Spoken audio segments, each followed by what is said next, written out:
Hello mga ka-farmers! Ngayong hapon po ay gagawa tayo ng organic fertilizer na tinatawag na swamp fertilizer. Ito po ang ating mga organic materials na ating gagamitin na mayaman sa potassium. Dahil ang gagawin po natin ngayon na swamp fertilizer ay pampabunga sa ating mga pananim. Dahil nasa flowering and fruiting stage na nga po mga ka-farmers itong ating mga pananim, ito po yung ating mga gagamitin para sa paggawa ng swamp fertilizer.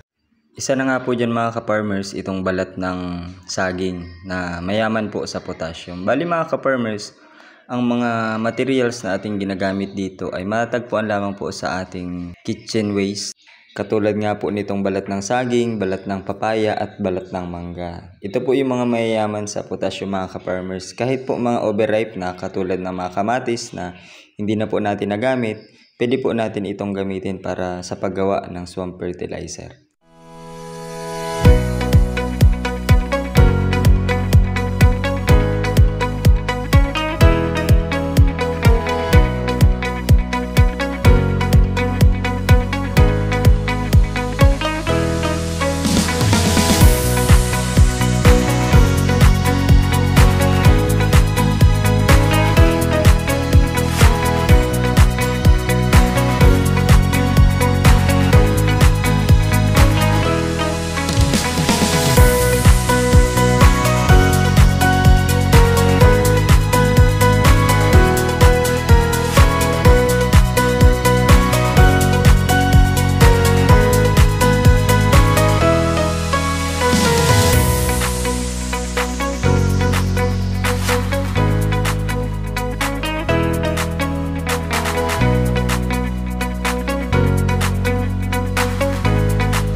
Kahit yung mga bayabas mga ka-farmers na mga nalalaglag na po o yung mga overripe na hinog na, pwede din po natin itong gamitin sa paggawa ng fertilizer na mayaman sa potassium. Dahil ito pong potassium maliban po sa pagpaparami ng mga bulaklak at bunga, ito rin po ay nakatulong para ma-improve pa po yung lasa ng mga bunga ng ating mga pananim.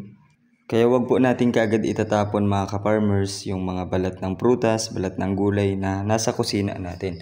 Dahil magamit pa po natin ito sa paggawa po ng effective na organic fertilizer.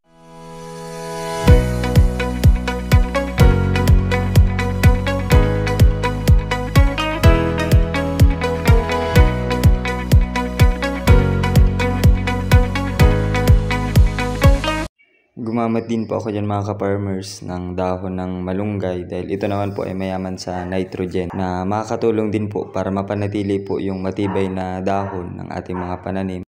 Kung meron din po kayo mga ka-farmers balat ng itlog, ito po ay napakaganda rin po na idagdag natin sa ating swamp fertilizer dahil ito rin po ay makakatulong o mayaman sa calcium na makakatulong po para mapatibay yung ating mga pananim.